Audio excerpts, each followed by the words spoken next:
if the person cannot reasonably explain as matched against his lawful income the amount of money in question, then that aspect, in my opinion, should be criminalized.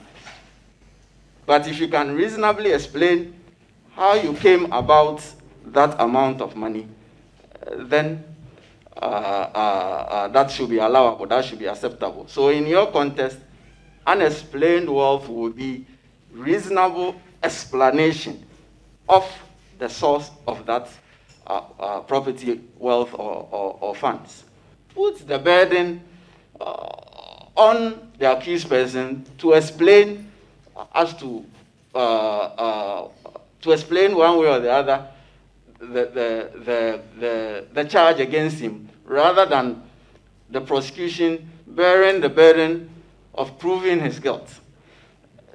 In the context in which I answered the first question, of course, if the construct here is that you cannot reasonably explain as to how you came by that wealth or property matched against your lawful income, then it presupposes that I have already placed the onus on you to show as to how you came lawfully in possession of that wealth, property, or funds.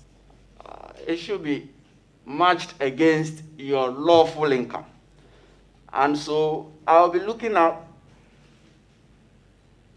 in respect of the sources of that income. Perhaps the person in question earns some other income from some other vocation. Maybe he has a cocoa farm somewhere, in a forest area somewhere, and he earns money from it. That would be lawful. So whatever the source of the income is, should be lawful. Corruption is secretive and very, very complex. And most of the time, it transcends national boundaries. And unless the participants of the corrupt activity are opening up to you, it is very, very difficult to, on your own, establish that these funds came about unlawfully.